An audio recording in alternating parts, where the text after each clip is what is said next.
সময় সংলাপে স্বাগত জানাচ্ছি আমি তুষার আব্দুল্লাহ। সময় সংলাপে আজ আমার সঙ্গে যোগ দিয়েছেন অধ্যাপক সৈয়দ মঞ্জুরুল ইসলাম। স্যার, আপনাকে স্বাগত সময় সংলাপে।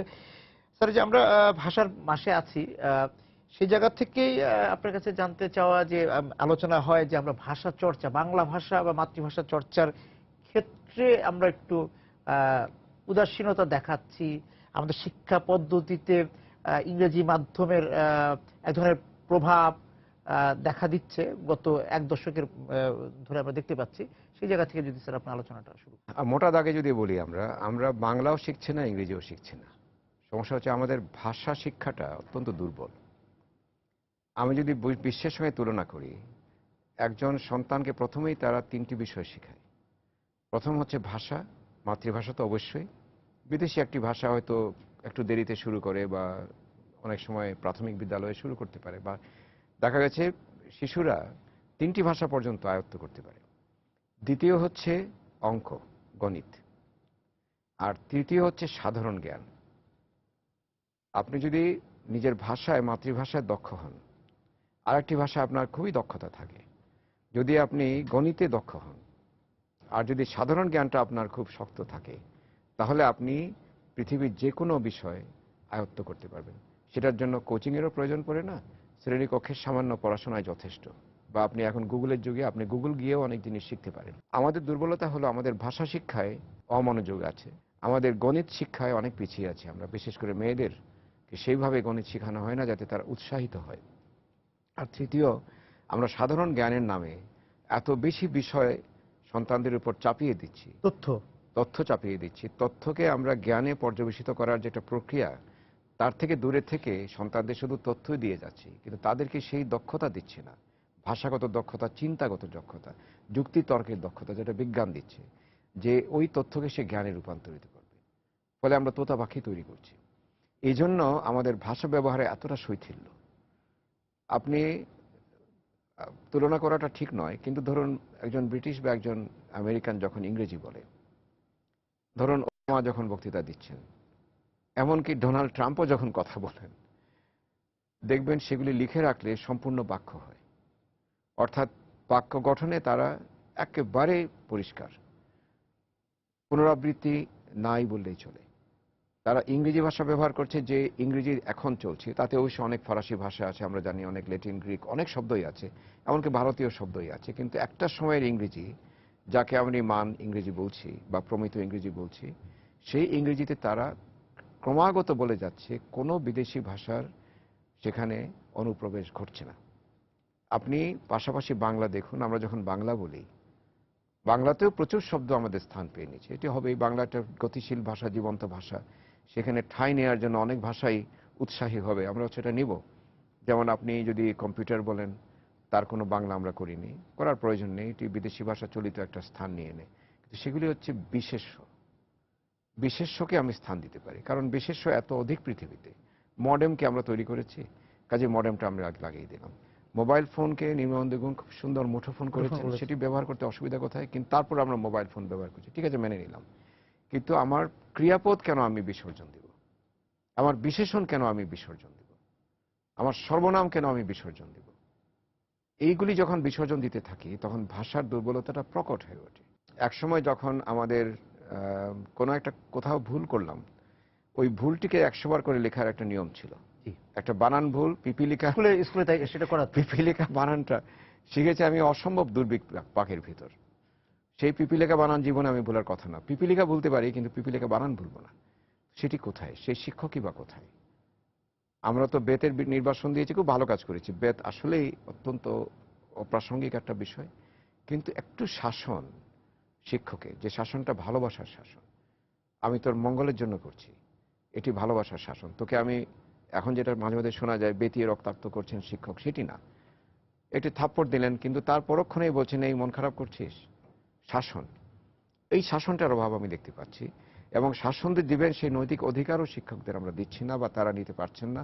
কারণ শ্রেণীকক্ষে যা পড়াচ্ছেন, তার বাইরে তারা আর কিছু পড়াতে চাচ্ছেন না। আর বাংলা ভাষাতে সমৃদ্ধ হবে আমাদের কিভাবে হবে? সাহিত্য কোথায়? আমাদের সময় ছিল, এটা খুব মজার, আউট বই বলতাম আমরা। আউট বই কি জিনিস? যেটা সিলেবাসে নেই, অথচ যেটা পড়লে সিলেবাসের ভিতরে যে সমস্ত পুস্তক আছে, বই আছে, সেগুলি বোঝা অনেক সহজ হয়। এমনকি দ্রুত পঠন নামে একটা বিষয় ছিল আমাদের। তাতে শরৎচন্দ্রের শ্রীকান্ত আমাদের একবার পুরাটা পড়ে ফেলতে হলো, দ্রুত পঠন। এখন আমাদের ধারণা দ্রুত পড়তে হবে, কাজে আমাকে পড়তেই হবে। এটাই যে একটা ফাঁক রেখে দিয়েছেন শিক্ষকরা, যে দ্রুত পঠনের নামে আমাদের বইটা পড়িয়ে দিলেন, তারপর সেখান থেকে আমাকে প্রশ্ন করছেন শ্রীকান্তের চরিত্র বৈশিষ্ট্য কিরে, আমরা সেটা যেটুকু পারছি বলছি। বার্মা দেশটা কোথায়, আমরা তখন ম্যাপ দেখে বলছি বার্মা দেশ হচ্ছে ওইখানে। তো এই যে একটা জ্ঞান উৎপন্ন করার যে একটা প্রক্রিয়া, যেটি আমি প্রাথমিক বিদ্যালয়ে খুব ভালো একটা প্রক্রিয়া ছিল, সেটি থেকে আমরা বেরিয়ে এসে সৃজনশীল নামে একটা পদ্ধতি তৈরি করেছি, সেটা না শিক্ষকরা বোঝেন, না ছাত্ররা বোঝে, না পরিবারগুলি বোঝে।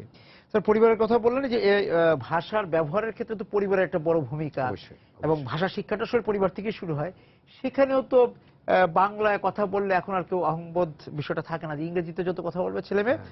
ভাবছেন যে ছেলে মেয়ে তো শিক্ষার অনেক দূরে পৌঁছে যাচ্ছে, উদাসীনতা দেখা যায় এবং তাদের ইংরেজি প্রীতি। 1968 সালে এক মার্ক্সবাদী ফরাসি দার্শনিক একটি বই লিখেছিলেন, the society of the spectacle. তিনি ভাবছিলেন যে এই যে দৃশ্য মাধ্যম প্রবল বেগে ধেয়ে আসছে, সমস্ত পৃথিবীটি দৃশ্যের উপর দাঁড়িয়ে আছে, এবং দৃশ্যের যে সবচেয়ে ক্ষুদ্র অংশ সেটি হচ্ছে একটা ছবি, ইমেজ। আপনি ভেবে দেখুন, এখন আমাদের চারদিকে পর্দা কাঁপছে শুধু ছবি দিয়ে। এই দৃশ্য মাধ্যম আমাদের দেশের জন্য একটা চমক সৃষ্টির পায়তারা করেছে। এখন চমকের দিকে মানুষ আকৃষ্ট হচ্ছে, খেলোয়াড়রা চমক দেখাচ্ছেন, মিডিয়া চমক দেখাচ্ছে। এখন চমক দেখাচ্ছেন এরকম মানুষ আপনি খুঁজে পাবেন এবং না। চমকের উপর চমক। চমকের উপর চমক।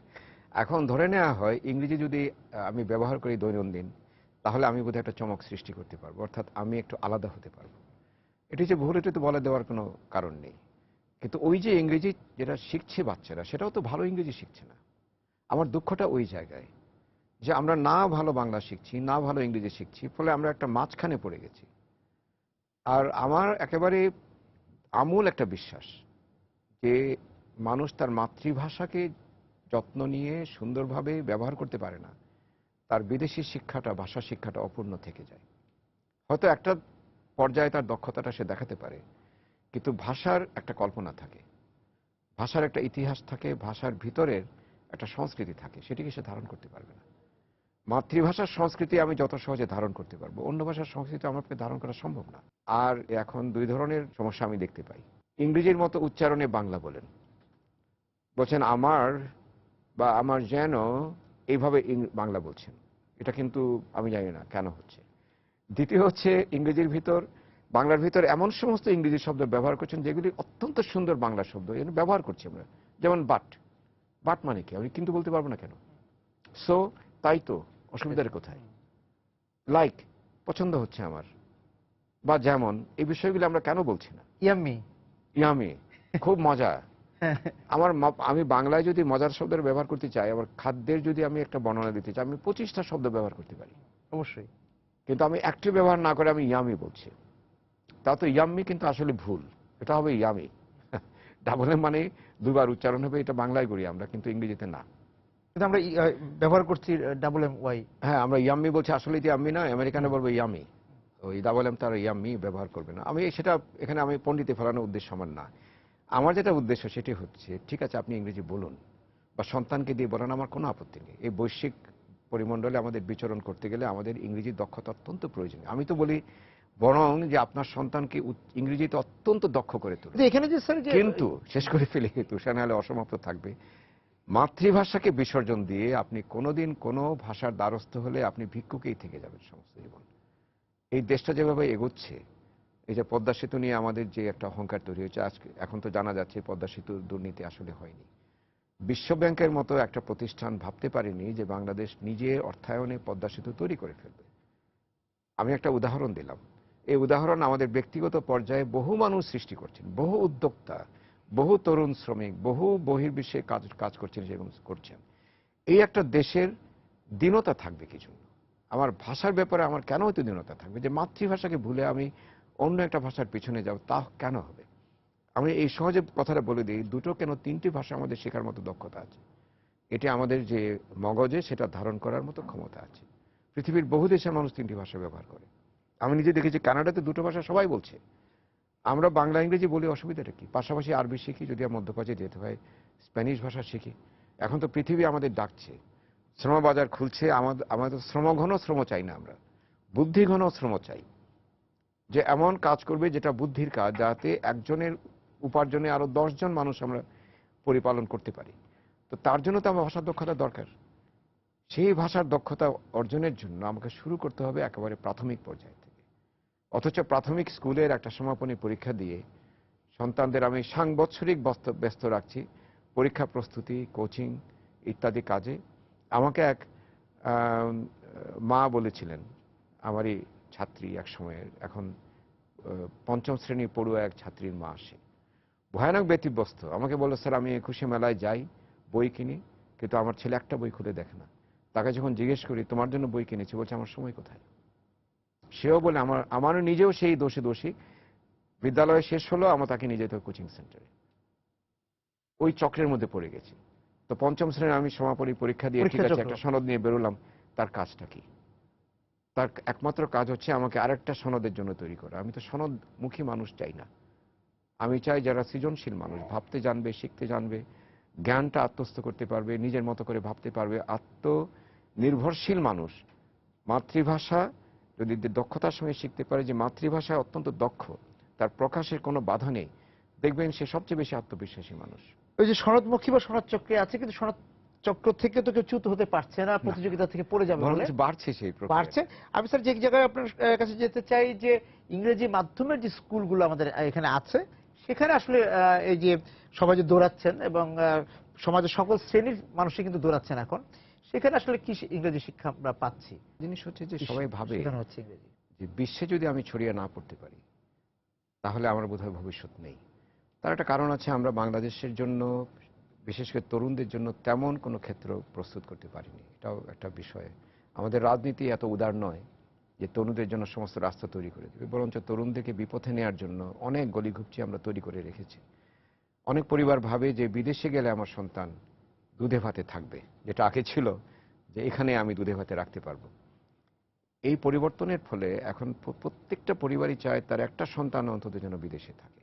ইংরেজি মাধ্যমের ভালো স্কুল আছে, খারাপ স্কুলও আছে। যেমন প্রাইভেট বিশ্ববিদ্যালয় ভালো আছে, খারাপও আছে। পাবলিক বিশ্ববিদ্যালয় ভালো খারাপ দুটোই আছে। সবই আছে, হ্যাঁ। ভালো ইংরেজি মাধ্যমগুলিতে কোচিং এর অত প্রয়োজন পড়ে না, যেটা যে কোনো বাংলা মাধ্যম স্কুলেই এখন মোটামুটি প্রতিষ্ঠিত হয়ে গেছে। তাদের প্রশ্নপত্র হয় আন্তর্জাতিক মানের, একটা বৈশ্বিক প্রতিযোগিতায় তারা নিজেদেরকে প্রমাণ করতে পারে, যেটি আমাদের এখানে করতে পারছি না আমরা। যার জন্যে ইংরেজি মাধ্যম ভালো স্কুলগুলির সন্তানদের সেভাবে তৈরি করছে, কিন্তু তৈরি করতে গিয়ে তারা বাংলা ভাষাকে বিসর্জন দিচ্ছে। কারণ বাংলাকে এখানে কোনোভাবেই তারা সমন্বিত করতে পারছে না। যে উদ্দেশ্য নিয়ে তারা শিক্ষার্থীদের তৈরি করছে, সেই উদ্দেশ্যটা হচ্ছে তাদেরকে এমন একটা সনদ দিয়ে দেব যে সনদে তাদের বৈশ্বিক একটা পাসপোর্টের মতো কাজ করবে। এ লেভেল, অ লেভেল দিয়ে যখন তার বিদেশে কোনো বিশ্ববিদ্যালয়ের জন্য আবেদন করে, স্বভাবতই তারা অনেকটা এগিয়ে থাকে। আবার তারা ওই যে ইংরেজির একটা পরীক্ষা দিতে হয়, টয়ফেল বা অথবা আইএলটিএস, তাতেও তারা ভালো ফল করছে ধরে নেওয়া হয়। এটা ধারণা একটা, সবসময় যে বাস্তব তা নয়। এই কারণে তারা ইংরেজি মাধ্যমে যাচ্ছে। ভালো স্কুলগুলিতে আমি দেখেছি ইংরেজি মানুষ মোটামুটি ভালোই শিক্ষা দিচ্ছে, তার কারণ তারা হাতে কলমে শেখাচ্ছে। যেমন একটা স্কুলের কথা বলি, আমি নিজে দেখেছি, যেখানে সন্তানদের তারা পাঠায়, ধরুন চিড়িয়াখানায় গেল, ফিরে এসে এই চিড়িয়াখানার ভ্রমণ নিয়ে 1 পৃষ্ঠা লিখতে হবে তাদেরকে। একটা স্কুলে বাংলাটাও ছিল বহুদিন, যে 1 পৃষ্ঠা বাংলা লিখবে, 1 পৃষ্ঠা ইংরেজি লিখবে, কিন্তু অভিভাবকরাই চাচ্ছেন না যে এই বাংলার আবার চাপিয়ে দেওয়ার কারণটা কি। ফলে সেখান থেকে তারা ফিরে এসেছে, এটাও একটা দুঃখের ব্যাপার। তো ভালো ইংরেজি শেখাচ্ছে, কিন্তু অনেক স্কুল আছে যে ছাতার মতো গজিয়ে ওঠে, ওইটাই আমি বলতে চাচ্ছিলাম, সেগুলিতে ইংরেজি নামে যা শেখানো আপনি যে ধরনের স্কুলের কথা বলেন সেগুলোতে হাতে গোনা। বাকি যে সারা দেশে যে ইংরেজি মাধ্যম হয়ে গেল, এবং সেখানে উচ্চবিত্ত, মধ্যবিত্ত, নিম্ন মধ্যবিত্ত সবাই যাচ্ছে, কিন্তু সেখানে আসলে তো একটা স্কুলের পাঠদান নির্ভর করছে শিক্ষকের উপর। যদি আমি মানসম্পন্ন শিক্ষক পাই, যদি সেটা উনি দক্ষ হন, যোগ্য হন, ইংরেজি শিক্ষক, তাহলে না তিনি ভালো শেখাতে পারবেন। এখন যিনি ইংরেজি শেখাচ্ছেন তার নিজেরই ইংরেজি ভুল, তার উচ্চারণ ভুল, তার ব্যাকরণের সমস্যা আছে, তিনি লিখতে পারছেন না, তাহলে তিনি কি শেখাবেন? হয়তো একটা মুখস্থ করিয়ে মোটামুটি একটা বাতাবরণ সৃষ্টি করতে পারেন যে আমার শিক্ষার্থী তো ইংরেজিতে পাশ করে ও লেভেল একটা মোটামুটি সি পেয়েও বেরিয়েছে, তাতে তো আমার শিক্ষার উদ্দেশ্যটা পূর্ণ হচ্ছে না। এগুলি নিয়ন্ত্রণ করার বা এগুলি তদারকি করার কোনো সংস্থা আমাদের দেশে নেই, থাকলেও সেগুলি নিষ্ক্রিয় আছে। স্যার, এই যে লাখো লাখো আমাদের শিক্ষার্থী ইংরেজি মাধ্যমে পড়ছেন এবং তারা বাংলা সংস্কৃতি, বাংলা ইতিহাস, বাংলার ইতিহাস একেবারে বিচ্যুত সেখান বিচ্যুত থেকে। হয়েছে সেই পাশাপাশি অনেক মাদ্রাসা আছে, হাজার হাজার মাদ্রাসা যেখানে বাংলা ভাষার চর্চা করা হয় না। এখন 5 থেকে নিয়ে 15, 16 এটা সবচেয়ে সুন্দর সময়, সৃষ্টিশীল সময়টা সন্তানের জন্য। যদি সেই সময়টা মাতৃভাষা থেকে সে দূরে থাকে, তাহলে তো সে প্রকাশের কোনো রাস্তাই তার জন্য অবশিষ্ট থাকে না। মাদ্রাসার শিক্ষার্থীরা আরবি শিখছেন ঠিকই, কিন্তু আরবি ভাষায় কি তারা সে অতই দক্ষ যে বাইরে যখন কোনো চাকরির জন্য আবেদন করতে হয় তারা সেই আরবি দেখেই যেতে পারছে? আমার সন্দেহ কত মানুষ যেতে পারছে। ইংরেজি মাধ্যমে যারা তথাকথিত কিছু ইংরেজি মাধ্যমের স্কুল থেকে পাশ করে বেরোচ্ছেন, তাদেরকে সেই দক্ষতা আছে যে তারা বিশ্বের পরিমণ্ডলে নিজের জায়গাটা করে নিতে জনগোষ্ঠীর এত পারবে। বড় একটা অংশ সংস্কৃতি এবং ইতিহাস থেকে দূরে সরে থাকলো, বিচ্যুত, একেবারে বিচ্যুত। বিচ্ছিন্ন, সেই প্রজন্ম নিয়ে আমরা আগামীতে কিভাবে সামনের দিকে যাব? একটাই আমার ভরসা যে এই প্রজন্ম নিজে নিজে চিন্তা করা শিখছে আস্তে আস্তে, আমি দেখতে পাচ্ছি। এখন ধরুন স্কুল কলেজে যারা পড়ছে তারা ফেসবুকের ভিতর নিজেদের মধ্যে আদান প্রদান করছে। আমাকে এক স্কুল শিক্ষক বললেন যে সেখানে শিক্ষকদেরও তারা সমালোচনা করছে, তিনি ক্লাসে আসেন 10 মিনিট পরে, ইত্যাদি ইত্যাদি, এগুলি বলা হচ্ছে। কিন্তু আস্তে আস্তে হ্যাঁ, এটি যখন বাড়বে, যখন তারা জানবে আর পৃথিবীর জ্ঞানটা তাদের হাতের মধ্যে চলে আসছে। টেলিভিশনে একটা স্কুলের সিনেমা দেখলো বাচ্চারা বসে, তখন দেখলো স্কুলে কিভাবে শেখানো হচ্ছে, বলছে যে আর আমার স্কুলে এগুলি নেই কেন? তো যেটা হচ্ছে, মানুষ প্রয়োজনে নিজের হাতিয়ার তৈরি করে নেয়, এটাই তো আসল কথা। মানুষ যখন চাকা আবিষ্কার করলো, চাকাটা কিন্তু বারে বারে আমরা আবিষ্কার করি আমাদের অন্ধতার জন্য, যাকে বলছে রিইনভেন্টিং দ্য হুইল। যে পূর্বপুরুষরা চাকা দিয়ে গেছে, আবার সেই চাকার কাছে আমরা মাঝে মাঝে ফিরে যাই, আমাদের ফ্লাইওভার দেখলে যেটা মনে হয় আর কি। তারপরও এই শিক্ষার্থীরা দেখেছি গুগল ঘেটে, ইন্টারনেট ঘেটে অনেক জ্ঞান তারা পাচ্ছে, এবং একটা তাদের ভিতরে আমি মনে করি যে শক্তি পাচ্ছে তারা। যেমন ধরুন, আপনি এখন ক্রিকেট যারা খেলে, তারা দিব্যি মিডিয়ার সামনে দাঁড়িয়ে তর্ক করতে পারে, বিশ্বে যে কোনো জায়গায় যাচ্ছে সেখানে তারা খেলে মোটামুটি একটা তো স্বাচ্ছন্দ্য নিয়ে খেলছে তারা। তো এটি তো 20 বছর 30 বছর আগে ছিল না আমাদের। কোত্থেকে এলো? শিক্ষকরা দেননি, পরিবার থেকেও দেওয়া হয়নি, নিজেরা অর্জন করেছে। এখানে আমার একমাত্র ভরসা যে তরুণদের দেখলে আমার একটা আশা জাগে যে সব তরুণ পথভ্রষ্ট হয়নি। অনেক তরুণ, একটা বিরাট অঙ্কের তরুণ, সংখ্যার তরুণ আছে আমাদের দেশে, যারা নিজেদেরকে আবিষ্কার করার জন্য চেষ্টা করছে। এবং সেই জায়গা থেকে আমাদের লেখকদের যারা বুদ্ধিবৃত্তিক চর্চা করেন তাদের ভূমিকাটা আপনি কিভাবে দেখছেন? তারা তাদের এই জায়গাতে আমাদের ভাষা চর্চার ক্ষেত্রে বাংলা ভাষার ইতিহাস সবকিছু মিলিয়ে আগ্রহী করে তোলা এবং নিজেদের দায়িত্ববোধের জায়গা থেকে। আমি মনে করি একজন মানুষকে, একজন শিক্ষককে অধ্যাপক জাফর ইকবালের ভূমিকা নিতে হবে। এই জাফর ইকবাল সম্পর্কে আমার অসম্ভব শ্রদ্ধা, কারণ তিনি তার সমস্ত লেখালেখি কেন্দ্রে শিশুদের রাখেন, তরুণদের রাখেন। সেই কাজটি আমাদের করতে হবে। বাংলাদেশে এখন তরুণদের সমাবেশ প্রচুর ঘটছে, গণিত মেলা হয়, ভাষা প্রতিযোগ হয়, প্রথম আলো যেটি করছে, তারপর অলিম্পিয়াড হয়, নিয়মিত ভিত্তিতে হচ্ছে। উপজেলা পর্যায়ে পর্যন্ত তরুণরা সংগঠিত হওয়ার অনেক সময় পাচ্ছে, সুযোগ পাচ্ছে। এই সমস্ত সমাবেশে আমাদের বুদ্ধিজীবীদের যাওয়া উচিত, যারা খুব তার্কিক কথাবার্তা বলবেন না, খুব তাত্ত্বিক কথাবার্তা তাত্ত্বিক বলবেন না, কথাবার্তা বলবেন না, হ্যাঁ। সহজ ভাষায় তাদের সঙ্গে অন্তরঙ্গভাবে বোঝাবেন তারা কি কি করতে পারে। এই যে বই পড়া উচিত, আব্দুল্লাহ উসাইদ যখন বলেন 10 জন তরুণকে, তারা কিন্তু মনে সেটা গেঁথে নেই। আমি তো একজন আব্দুল্লাহ উসাইদ চাই না, আমি তো প্রত্যেক শহরে একজন, গ্রামে একজন আব্দুল্লাহ উসাইদ, সেটা তৈরি হতে পারেন। আমাদের সমস্যা হচ্ছে আমরা রাজনীতিতে এত বেশি ডুবে যাই, এত বেশি নিমজ্জিত, যে রাজনীতির বাইরে যেটা জগৎ আছে সেটা আমরা ভুলে যাই। আমাদের শিক্ষা ব্যবস্থা রাজনীতি নিয়ন্ত্রিত। এই যে কোচিং বাণিজ্য সিন্ডিকেট, তারা নিয়ন্ত্রণ করছে কোন পরীক্ষা কখন হবে। প্রশ্ন ফাঁসের বিষয় দেখুন, এটা কি ভাবা যায়? একটা প্রশ্ন ফাঁস মানে অনেক পরীক্ষার্থীর হৃদয় ভেঙে দেয়া। তাহলে আমি সেই মূল্যায়ন পদ্ধতি ব্যবহার করি না কেন? এর শ্রেণীকক্ষে মূল্যায়ন হয়। পৃথিবীতে অনেক দেশ আছে, শ্রীলঙ্কা আমি জানি, যেখানে ক্লাস 5ম শ্রেণী পর্যন্ত কোনো পরীক্ষাই নেওয়া হয় না। তাহলে পরীক্ষার বোঝাটা কেন চাপাচ্ছি আমাদের? পরীক্ষা যত কমিয়ে আনা যায়, যত বেশি আত্মবিশ্বাসমূলক পাঠদান সন্তানদের করা যায়, তত বেশি আমি মনে করি আমাদের সম্ভাবনা প্রবল হবে। আর তরুণদের কথা আমি বললাম, ধরুন আরেকটা উদাহরণ দিই, যে আমাদের 16 বছরের নিচের যে মেয়েরা ফুটবল খেলছে, কিছুদিন আগে জাপান, এত ঠান্ডার ভিতর জাপানে গিয়ে তারা খুব ভালো ফল করে এসছে। স্কুলের পর্যায়ে তারা শিখেছে একজনের কাছে, তারপর বাংলাদেশের একজন কোচ ছোটর নামে তিনি তাদেরকে তৈরি করেছেন। সেখানে বিদেশি প্রযুক্তিও লাগেনি, বিদেশি কোনো বিশেষজ্ঞ সেখানে আসেননি। একজন দেশীয় কোচ যদি একটা জাতীয় দল তৈরি করে ফেলতে পারেন নিজের অধ্যবসায়ে, তাহলে আমরা কেন পারবো না? বিষয়টা হচ্ছে আমরা সব সময় একটা সীমাবদ্ধতা নিয়ে চলি। আমাদের প্রতিষ্ঠান কখনো বাড়তে দেয় না সন্তানদের। একজন শিক্ষক যদি বেরিয়ে আসেন, তিনি সন্তানদের সঙ্গে সময় কাটাবেন, শিক্ষার্থীদের সঙ্গে। দেখা যাচ্ছে ওই স্কুলের যারা আছেন, অন্যরা যারা আছেন বা পরিচালনা কমিটি আছে, তাদের কানে পৌঁছে যাবে, তিনি বলেন, হ্যাঁ কি করছো এখানে, বাধা আসবে। রাজনৈতিক দলগুলি থেকে বাধা আসতে পারে, কারণ এই আমাদের সন্তানরা যদি সত্য মিথ্যার ফারাকটা বুঝে ফেলে, শুভ অশুভের বিচারটা করতে পারে, তাহলে তো ওদের জন্য এটা দুঃসংবাদ। কিন্তু আবার সুসংবাদ কাদের জন্য? সেই তরুণ রাজনীতিবিদদের জন্য, যারা এই সন্তানদের ভবিষ্যৎটা মনে রেখে তারা রাজনীতি করবেন। সেরকম মানুষ আমাদের দেশে আছেন। কাজে আমি খুব হতাশ কোনোদিন নই তুষার। আমি শুধু ভাবি যে দুয়ে দুয়ে চারটা কখন হবে। ওই যে 21 বইমেলা চলছে, সেখানে দেখছি এবং নানাভাবে আমরা অভিভাবকদের কাছ থেকে এটা শুনতে পাই যে তাদের ছেলেমেয়েরা বাংলা পড়তে পারছে না। একটা বড় অংশ কিন্তু এখন সেই জায়গাতে আছে। মানে আমরা তো চাই যে আমাদের ছেলেমেয়েরা ইংরেজিও পড়ুক, ইংরেজি বইও পড়বে, বাংলা বইও পড়বে, সব জ্ঞানের সঙ্গে তাদের সম্পর্ক থাকবে।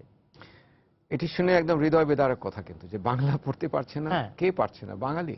বাঙালি পড়তে পারছে। বাঙালি যদি বাংলা না পড়তে পারে, সে কি পড়বে? সে অন্য ভাষায় যাই পড়বে, সেটা তো মৃত্যু চলে আসবে তার।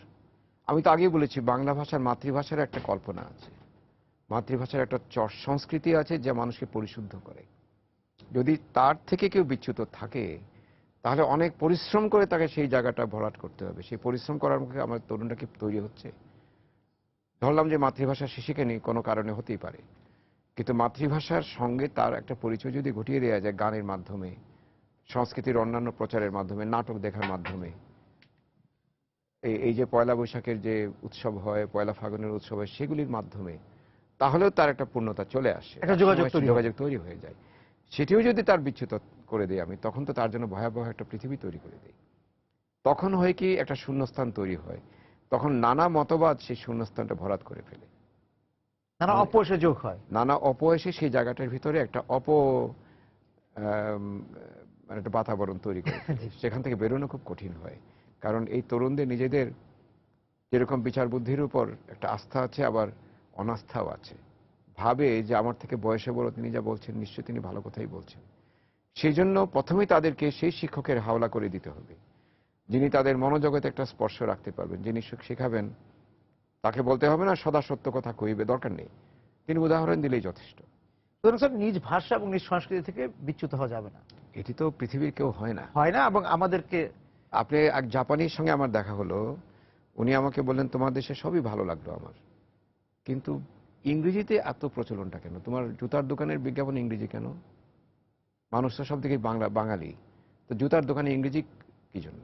মিষ্টির দোকানের জল খাবারটা ইংরেজিতে লিখছো কি জন্য? এবং মানে একটি অনুষ্ঠানে বা আলোচনা সভা সবাই বাঙালি, কিন্তু কথা হচ্ছে ইংরেজিতে, হ্যাঁ, ব্যানারটা ইংরেজিতে হচ্ছে।